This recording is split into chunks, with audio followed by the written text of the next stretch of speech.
ప్రజలారా వినరండి ఈ సత్య సువార్త, సర్వజనులారా కనరండి ప్రభు సత్య సువార్త. వినవచ్చిన ప్రియులకు విమోచన యేసు వార్త. ప్రభు అయిన యేసుక్రీస్తు వారి యొక్క నామంలో మిమ్మల్ని అందరినీ ప్రేమతో ఈ సత్య సువార్తనే ఈ కార్యక్రమానికి ఆహ్వానాన్ని తెలియజేస్తున్నా. హై ఫ్రెండ్స్, దేవుని కృప మనందరి జీవితాల మీద ఉండి అన్నది. దేవుడు మంచి దేవుడు. దేవుడు ఏదైనా ప్రణాళిక కలిగి ఉన్నాడు అంటే that's always for hour good. మనకి మేలుకరమైనటువంటిది, మనకి ప్రయోజనకరమైనటువంటి ఒక విషయాల్నే దేవుడు ప్రణాళికను కలిగి ఉంటూ ఉంటాడు. Only thing is we don't understand. మనకు అర్థం కాదు. ఎందుకనంటే మనకు మరుక్షణం ఏమవుతుందో మనకు తెలియదు, మరుసటి రోజు ఏమవుతుందో మనకు తెలియదు, రేపు ఏం జరుగుద్దో మనకు తెలియదు. తెలుసుకోవాల్సిన అవసరం కూడా వద్దులేండి. ఈనాడు మానవ సమాజం ఎట్లయిపోయారంటే రేపు ఏమవుతుందో తెలుసుకోలేనటువంటి ఒక తాపత్రయం ఎక్కువైపోయి మనం దాన్ని బట్టి టెన్షన్ పడిపోతూ ఉంటాం. తెలిసిన టెన్షనే, తెలియకపోయినా టెన్షనే పడుతూ ఉంటాం. బట్ నిజాన్ని చెప్పాలంటే ఏంటంటాను, ఏ రోజుకి ఆ రోజు, ఈరోజు దేవుడు నన్ను బ్రతికించి వచ్చాడు, ఈరోజు దేవుడు నన్ను వాడుకుంటున్నాడు, దేవానికి స్తోత్రం అంటూ ఆయన యొక్క కృపలో మనం ముందుకి సాగిపోతూ ఉండాలి. ఈరోజుని I would like to bless you every one of you. మీలో ప్రతి ఒక్కొక్కరిని ప్రభు నామంలో నేను మిమ్మల్ని దీవిస్తూ ఉన్నా. దేవుడు మిమ్మల్ని, మీ కుటుంబాన్ని బహుగా దీవించును గాక. ఈరోజు నేను ఆలోచన చేస్తున్నట్టే చాలామంది బిడ్డలండి, చాలా దూర ప్రదేశంలో నుంచి అండి, వేరు ప్రాంతాల నుంచి అండి మీరు ఈ కార్యక్రమాలను వీక్షిస్తున్నారు. I'm proud of you and I'm proud of this channel also. ఈ ఛానల్ బట్టి కూడా నేను దేవునికి ఎంతగానో స్తుతి చెల్లిస్తున్నా. అండ్ దేవుడు నాకు ఇచ్చిన కృపను బట్టి నేను దేవునికి ఎప్పుడూ కృతజ్ఞతాస్తుతులే నేను చెల్లించుకుంటున్నా. మరలా నేను జ్ఞాపకం చేసిన స్నేహితులారా, అలాగని నేను అడుక్కోవటం లేదు ఎట్టి పరిస్థితుల్లో కూడా. కానీ ఈ రోజుని నేను ఎలాగున టీవీలో వర్తమానాలు అందిస్తున్నాను అని అంటే ఈ ఛానల్లోనే కాకుండా మిగిలిన ఇతర అనేకమైన ఛానల్స్లో కూడా ఈ సత్య సువార్తను నేను ప్రకటించగలుగుతున్నాను అంటే 100% నా శక్తి కాదు, 100% నాకున్న డబ్బు కాదు, నాకున్న బ్యాక్గ్రౌండ్ కాదు. I know what I am. నేను ఎంత సింపుల్లో, నేను ఎంత చిన్నోడినో, ఎంత సామాన్యుడినో అది నాకు తెలుసు. కానీ ఈరోజు నేను దేవుడు తన కృప ద్వారా మీతో మాట్లాడడానికి, ఇంతమందికి ఈ సత్య సువార్తను ప్రకటించడానికి ఆ దేవుడు నాకు అవకాశాన్ని ఇచ్చినారు. అందుచేత ఆ దేవునికే నేను కృతజ్ఞతాస్తుతులు నేను తెలియజేసుకుంటున్నా. మీకు కూడా, మీరందరూ కూడా వీక్షిస్తున్నారు కనుక, ఎవరో ఒకరికి మీరు పరిచయం చేస్తున్నారు కనుక, ఇలా తెలియజేస్తున్నారు కనుక మీకు కూడా నా దీవెనలు ప్రభు నామంలో తెలియజేస్తున్నా. పెద్దవాళ్ళైతే వాళ్ళకి నా వందనాలండి. ఒకవేళ చిన్నవాళ్ళైతే వాళ్ళందరికీ నా యొక్క దీవెనలు ప్రభు నామంలో తెలియజేసుకుంటున్నా. ఒక్కొక్కసారి మొన్న మధ్యలో నేను ఒకసారి కూడా జ్ఞాపకం చేసినట్టుగా, ఒకవేళ నేను దైవ సేవకుని కనుక మేమెంత పెద్దవాళ్ళమైనా మీ దగ్గర తల వంచుతామండి, మేమెంత పెద్దవాళ్ళమైనా మీరు సేవకులు కనుక మీరు గనులు అని ఒకవేళ అనుకుంటుంటే అలాంటి వాళ్ళకు కూడా నా దీవెనలు తెలియజేస్తున్నా. బట్ వయసును బట్టి నేను కూడా మిమ్మల్ని గౌరవించాలి. ఏదో నేను దేవుని యొక్క సేవకుడైనంత మాత్రాన్ని నేను పైన ఉన్నాను అనేటువంటి రీతిగా అనుకోవడానికి అది నాకు తగదు. సో వయసును బట్టి నాకంటే పెద్దవాళ్ళు అయినటువంటి వాళ్ళందరికీ నా కృతజ్ఞతలు నేను తెలియజేసుకుంటున్నా.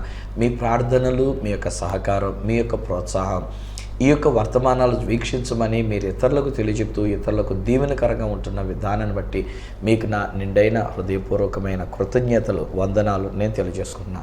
అయితే దైవ సేవకుడిగా ఈ మాట కూడా నేను డిక్లేర్ చేస్తున్నా. దేవుడు మిమ్మల్ని, మీ కుటుంబీకుల్ని, మిమ్మల్ని, మీ బిడ్డలను దీవించాలని హృదయపూర్వకంగా నేను కోరుకుంటూ ఉన్నా.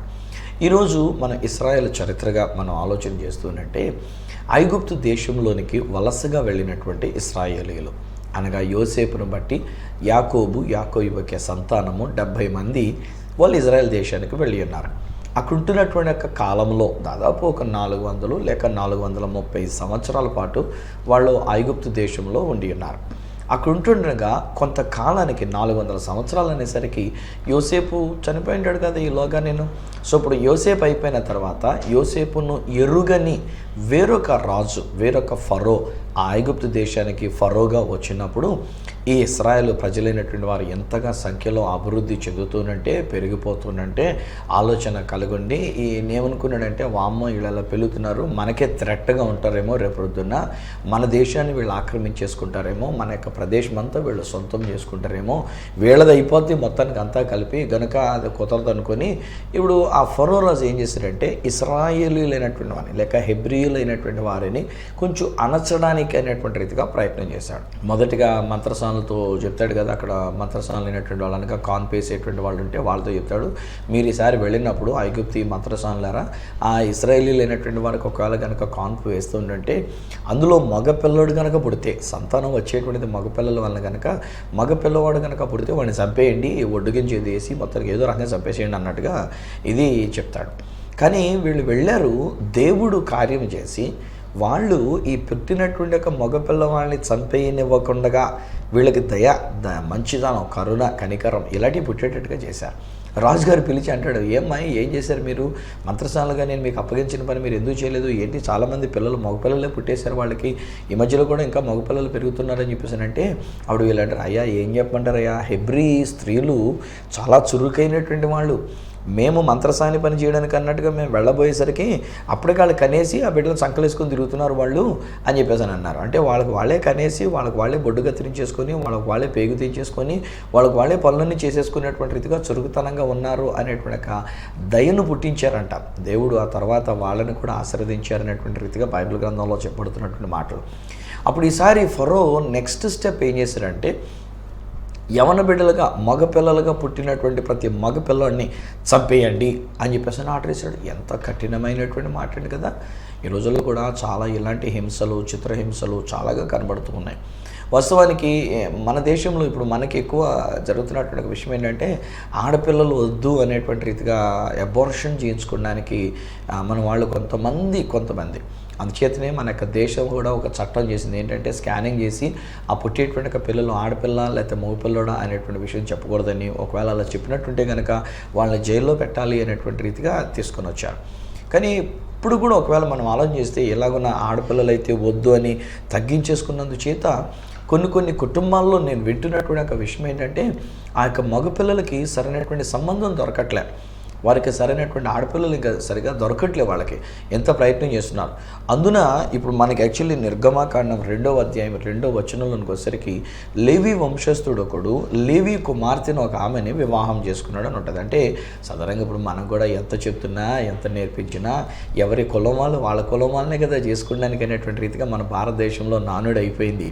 రక్షింపబడిన తర్వాత కూడా చౌదరీస్ అమ్మాయినే పెళ్లి చేసుకోవడానికి ఇష్టపడతారు. బ్రాహ్మిన్స్ రక్షింపబడినటువంటి వారు బ్రాహ్మిన్స్ అమ్మాయినే పెళ్లి చేసుకోవడానికి ఇష్టపడతారు. కాపులు రక్షింపబడిన తర్వాత కాపుల అమ్మాయినే పెళ్లి చేసుకోవడానికి ఇష్టపడతారు. ఉన్నటువంటి యొక్క ఎస్సీగా ఉండేటువంటి వారిలో కూడా ఏ కులానికి ఆ కులం సబ్ క్యాస్ట్ అనేటువంటి వారిలో కూడా మా కులానికి సంబంధించినటువంటి వాళ్ళనే చేసుకుందామని కులాలు చూసుకునేటువంటి ఒక విధానం ఇప్పుడు కూడా మన దేశంలో కూడా ఉంటుంది.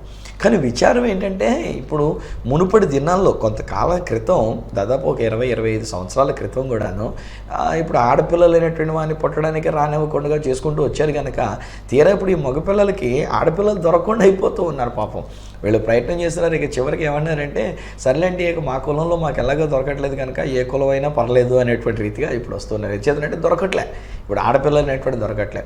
అక్కడ ఇశ్రాయేలీల విషయంలో ఫరో రాజు కూడా ఇలాంటి కఠినమైనటువంటి పని చేస్తున్నాడు. మగపిల్లడు పుడితే చంపేయండి అనేటువంటి రీతిగా ఆజ్ఞ జారీ చేస్తున్నాడు.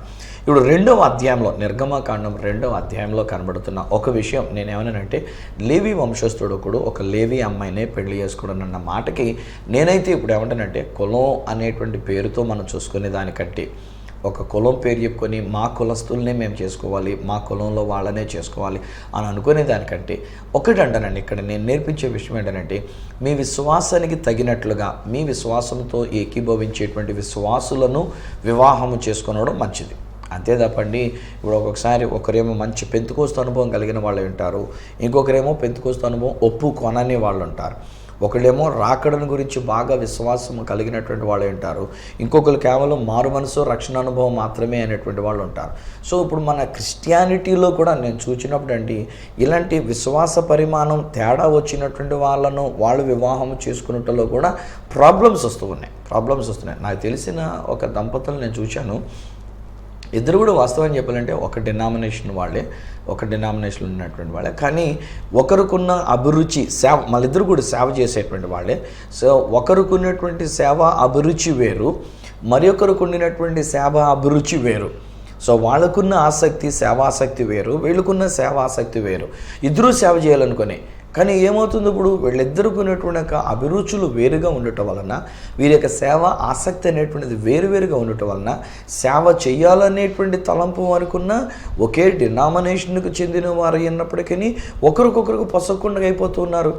చివరికి ఒక టైంలో నేను చూసేసరికి ఒకరికొకరు వేరేగా కూడా ఉండి ఉన్నారు. ఇంకా ఏంటి అని అంటే, నా సేవ నేను ఎలా చేస్తానని తను, నా సేవ ఎలా చేస్తానని తిను, ఇలాగన ఇద్దరికిద్దరు ఎవరి సేవలు అనేటువంటి రీతిగా వాళ్ళు సేవ చేయడానికే ఇద్దరు వేరైపోయినటువంటి రీతిగా ఉన్నటువంటి. సో అందుకని ఈరోజు నేను మీతో పంచుకునేటువంటి ఒక విషయం, ఒకవేళ వివాహ బంధానికి వెళుతూ ఉన్నప్పుడు లేక వివాహ బంధాలు చేసుకునేటప్పుడు ఒక డినామినేషన్ వాళ్ళు అదే డినామినేషన్గా, ఒక విశ్వాసము కలిగినటువంటి వారు అట్టి విశ్వాసానికి సంబంధించినటువంటి వ్యక్తులను వెతుక్కొని మనం వివాహము చేసుకునేట మంచిది.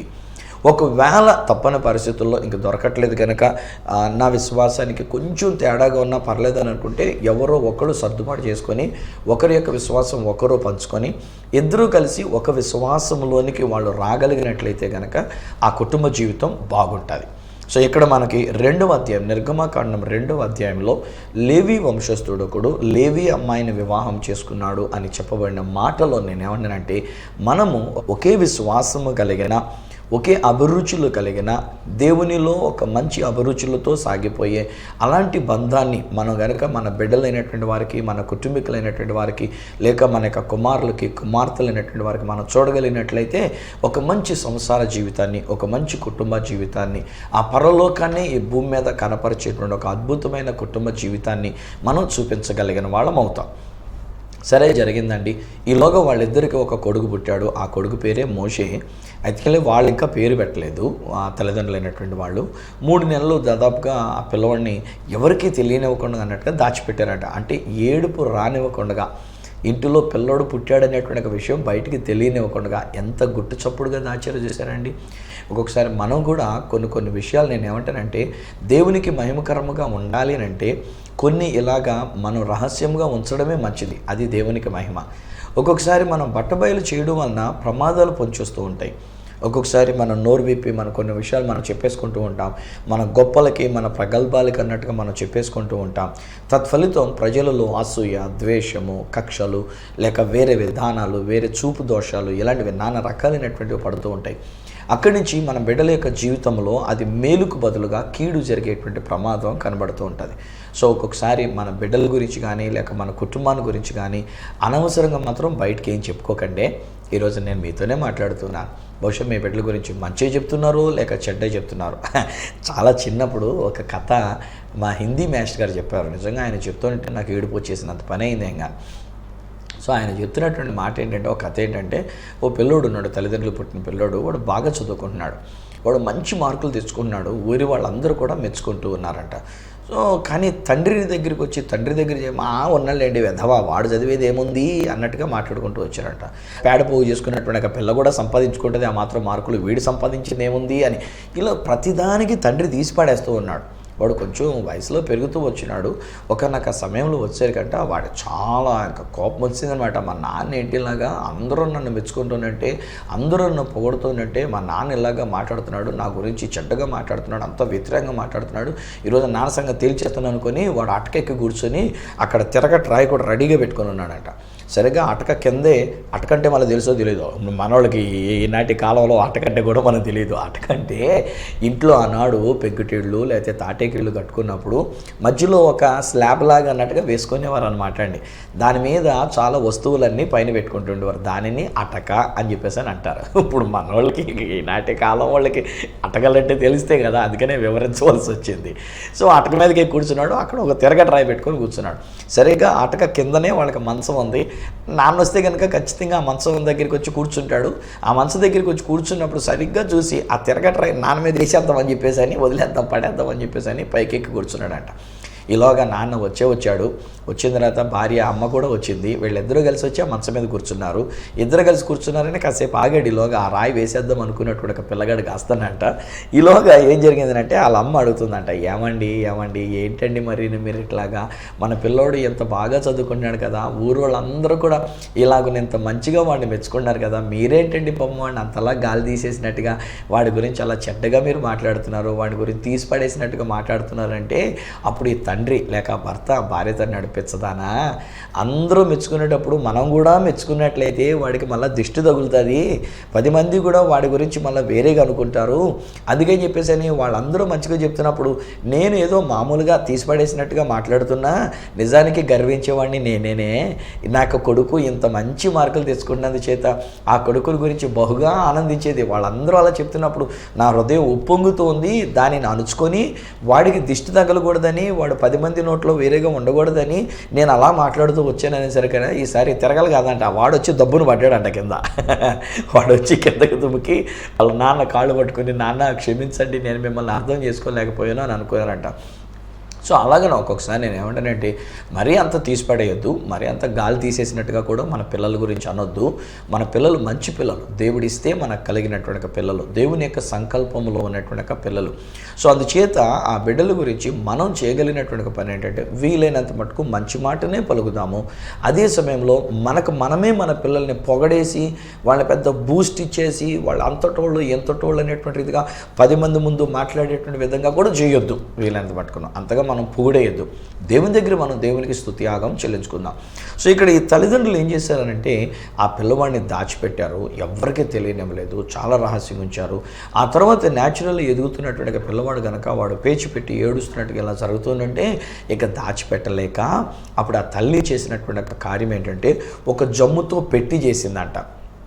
జమ్ము లేక జనప కొమ్మలు ఏదో కొన్ని కాడలు లాంటివి ఇలాంటివి తీసుకొని దానితో ఒక పెట్టి చేసి దానికి కీలు పూసి లోపలికి నీళ్లు రాకుండా అక్కడ కీలు పూసి ఆ లోపల జమ్ము పెట్టిలో ఈ పిల్లోని పెట్టి ఫరో రాజుగారి యొక్క కుమార్తెలు లేక ఫరో కుటుంబీకులైనటువంటి వాళ్ళు ఎక్కడైతే నైలు నదిలో స్నానం చేయడానికి అన్నట్టుగా వస్తారో ఆ దగ్గరలో ఉన్నట్టుగా అక్కడ విడిచిపెట్టింది ఈ జమ్ము పెట్టి.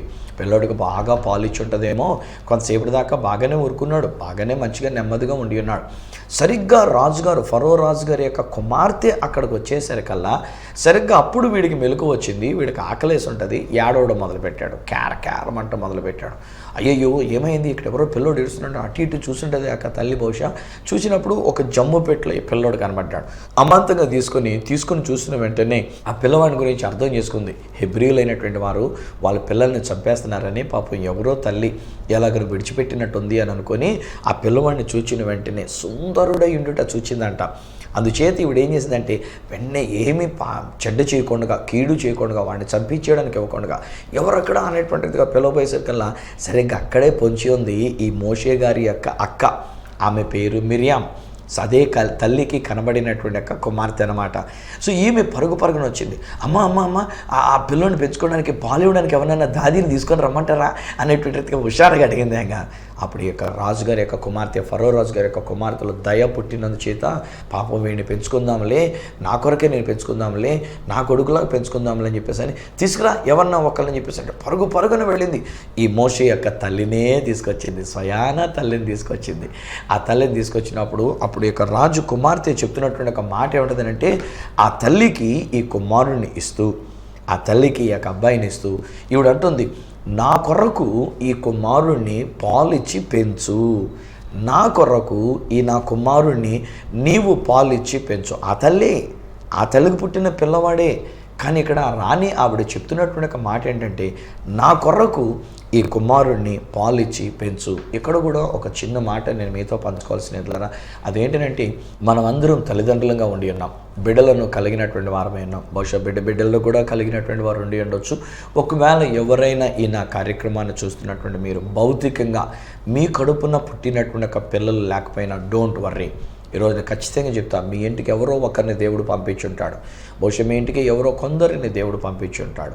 వాళ్ళనే మీకు ఒక బిడ్డలుగా, బహుశా మీ దగ్గర చదువుకున్న స్టూడెంట్స్ అయి ఉండొచ్చు, లేకపోతే మీ దగ్గర పనిచేసే ఒక పనివారు అయి ఉండొచ్చు, లేకపోతే మీ ఇంటి ప్రక్కన ఉన్నటువంటి వారిలో నుంచి ఎవరో ఒకరు మీకు బాగా అట్రాక్షన్ ఉన్నటువంటి వారే మీ దగ్గరికి వస్తున్నటువంటి వారే ఉండి ఉండొచ్చు.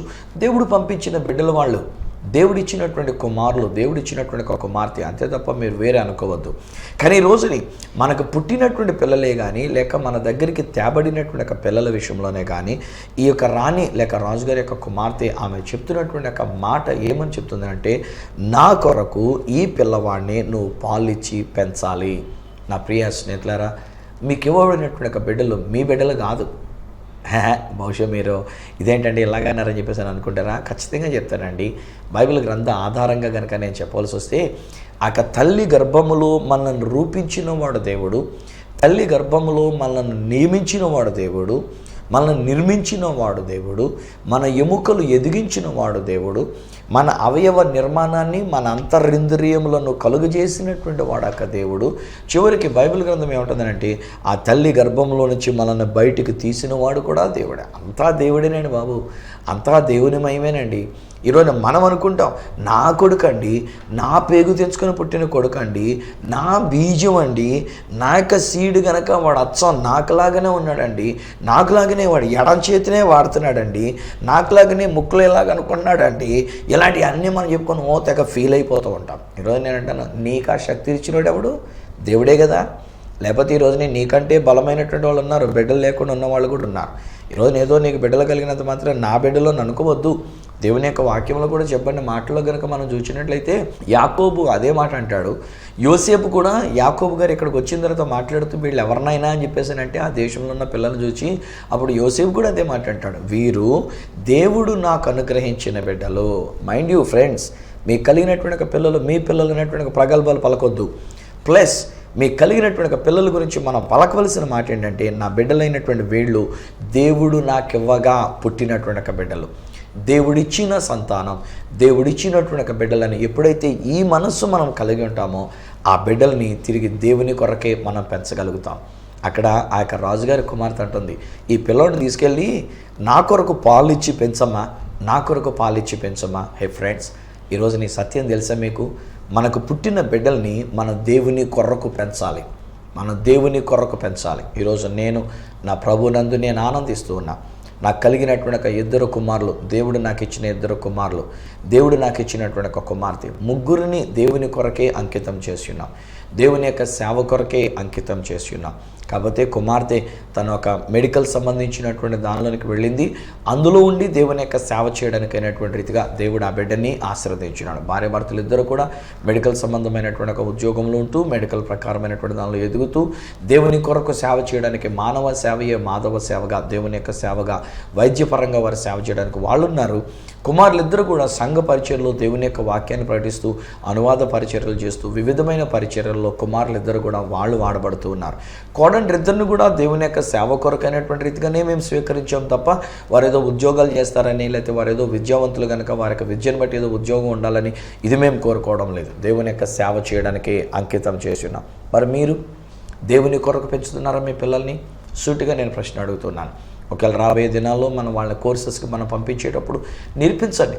బహుశా ఆ తల్లి పాలిస్తూ చెప్తున్నటువంటి ఒక మాట ఏమని చెప్పుంటుందండి, వరే నాయన మనం హెబ్రీయులం రా, ఇక్కడికి మీ యొక్క తాతయ్య గారు అయినటువంటి యాకోబు గారితో మనం ఇక్కడికి వచ్చాంరా, ఈలోగా ఇక్కడ మనకి కొత్త ఫరో వచ్చినందుచేత మనల్ని ఇబ్బందులు పెడుతున్నాడు రా, నువ్వు నాకు పుట్టిన కొడుకురా, నా పాలు ఇచ్చి నేను పెంచుతున్నాను రా, అయితే నీవు ఇప్పుడు రాజుగారి యొక్క కుమారుడుగా నువ్వు పెరుగుతున్నావురా, రాజకుమార్తె యొక్క కుమారుడుగా పెరగడానికి ఆ తల్లి నిన్ను పెంచమని చెప్పేసి అని చెప్పిందిరా, ఆ తల్లి కొరకు నేను పెంచుతున్నా, నువ్వు ఫలానా అనేటువంటి విషయాన్ని గుర్తుపెట్టుకోరా, నువ్వు ఈ ప్రజలైనటువంటి వారిని విమోచించడానికి ఆ దేశంలోనికి లేక అక్కడికి ఆ రాజుగారి ఇంట్లోనికి దేవుడు నిన్ను పెట్టి ఉన్నాడని తెలుసుకున్నాయినా అని చెప్పేసి అని ఇలాగనే ఎన్ని నేర్పించిందో. అందుకే నేను పెద్దవాడైన తర్వాత ఒకనొక సమయంలో ఒక ఐగుప్తుడైనటువంటి వాడు ఒక ఇశ్రాయేలీడైనటువంటి వాడు హెబ్రీని కొడుతుంటే వీళ్ళు ఒక్క గుద్దు గుద్దాడు, దేబ్బరని చచ్చిపోయాడు అన్నవాడు ఒక గుద్దు గుద్దేసరికి. అంత బలం కలిగినటువంటి ఒక మోషే. సో ఈ రోజుని ఒక మాట నేను చెప్తాను, మనం గుద్దడం దాని గురించి నేను నేర్పించట్లేదు కానండి, బట్ మీ బిడ్డల్ని దేవుని యొక్క సేవ కొరకు పెంచండి.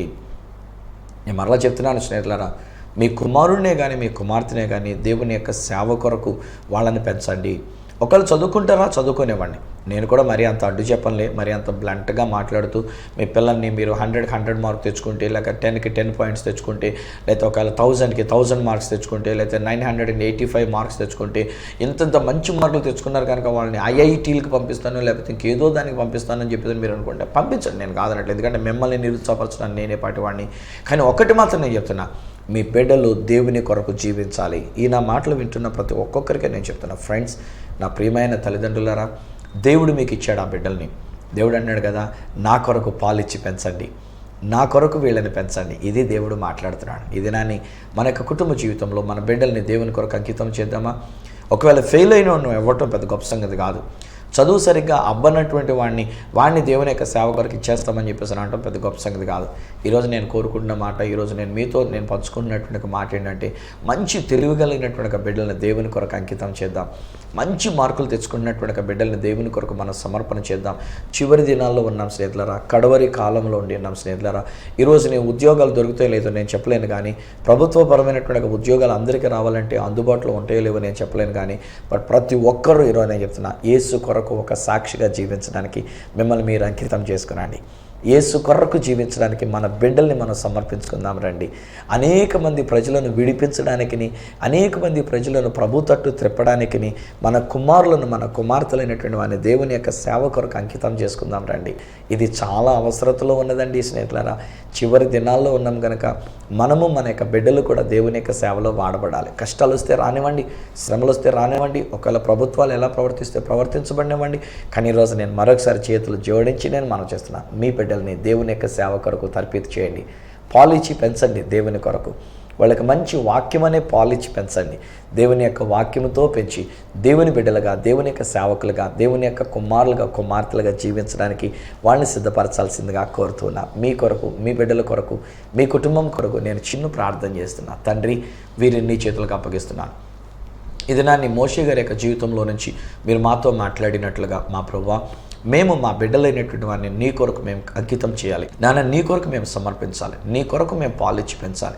వాళ్ళు మా బిడ్డలే కాదు నాయనా, అఫ్కోర్స్ ఒకవేళ మాకు కలిగినటువంటి బిడ్డలైనా మీరు ఇస్తే మాకు కలిగినటువంటి బిడ్డలు నాన్న, మీ కృప వారు మాకు కనబడినటువంటి బిడ్డలు నాన్న, మీరిచ్చిన శక్తి, మీరిచ్చిన బీజము, మీరిచ్చినటువంటి కృప, దాన్ని బట్టే మేము ఈ బిడ్డలను కని ఉన్నాం.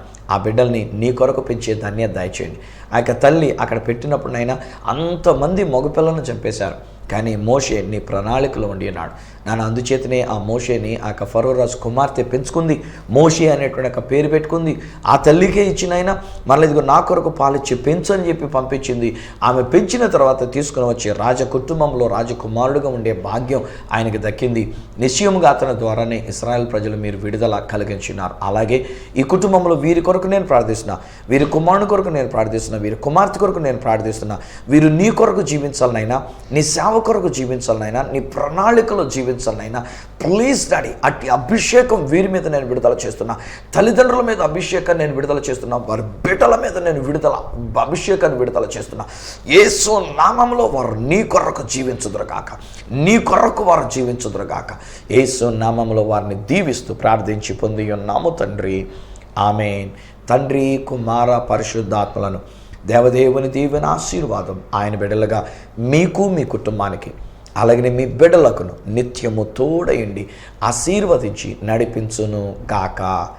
ఆమేన్, ఆమేన్, ఆమేన్. God bless you friends. దేవుడు మీ బిడ్డల్ని దీవించినారు, దేవుడు మిమ్మల్ని దీవించినారు. మీ బిడ్డల్ని దేవుని కొరకు అంకితం చేయండి. ఒకవేళ వాళ్ళు ఎంత ఉద్యోగాల కొరకు ప్రయత్నం చేసినా, ఎంత చదువులు చదివినా, ఈరోజు నేనంటాను ఉన్నతమైన చదువులు చదివి ఎంఏలు, ఎంఎస్సీలు లేదా పిహెచ్డీలు చేసి దేవుని సేవ కొరకు రండి, దేవుని కొరకు వాడబడండి. దేవుడు మిమ్మల్ని వాడుకుంటాడు. మరీ లోకంలో ఉన్నటువంటి రీతికి ఏంటంటే వీళ్ళు చదువు లేక బతకలేక వీళ్ళేదో సేవకులు ఇలా సంచిపోజాన్ని వేసుకొని తిరుగుతున్నారని అనడానికి ఉండదు కదా. ఎందుకంటే మీరు పెద్ద చదువులు చదివి దేవుని యొక్క సేవ చేయటం, అది దేవునికి మహిమ, మీకు ఆశీర్వాదకరం. ఒకవేళ ఈ విషయంలో మీరు ఏదైనా తెలుసుకోవాలని కోరుకున్నట్లయితే, ఈ విషయంలో ఒకవేళ మీ యొక్క తర్ఫీదు కొరకు కానీ లేకపోతే మీ ఫ్యూచర్ ప్లాన్స్ కొరకు కానీ ఏదైనా ఆలోచన కలుగుంటే, నాతో ఒకవేళ సంప్రదించాలని కోరుకుంటే ఒక ఉత్తరం ద్వారా కానీ లేక ఒక SMS ద్వారా కానీ వాట్సాప్ మెసేజ్ ద్వారా కానీ మీరు నాకు తెలియజేయాల్సిందిగా మనం చేస్తున్నాను. నా అడ్రస్ ఈ సత్య సువార్త, సామర్లకోట 533440, తూర్పుగోదావరి జిల్లా, ఆంధ్రప్రదేశ్. అడ్రస్ మరొకసారి చెప్తూ ఉన్నా, ఈ సత్య సువార్త, సామర్లకోట్ 533440, ఈస్ట్ గోదావరి డిస్ట్రిక్ట్, ఆంధ్రప్రదేశ్. అప్పటికి ఒకవేళ నాతో మీరు ఫోన్లో మాట్లాడాలని కోరుకున్నట్లయితే నా ఫోన్ నెంబర్స్ 9848110907, 9440040992, 8885527662. ఒకవేళ నాకు ఈమెయిల్ చేయాలనుకున్నట్లయితే నా ఈమెయిల్ ఐడి esatyasuvartha@gmail.com. మళ్ళీ రేపటి దినాన్ని ఈ సత్య సువార్త కార్యక్రమంలో మిమ్మల్ని కలుసుకునేటంత వరకు మనం మన యొక్క బిడ్డలు దేవుని కొరకు జీవించాలని కోరుకుంటూ మిమ్మల్ని అందరినీ ఆ దేవతి దేవుని చేతులకు అప్పగిస్తూ మీ దగ్గర సెలవు తీసుకుంటున్న మీ ప్రియమైన సహోదరుడు ఈ సత్య సువార్త రాజు.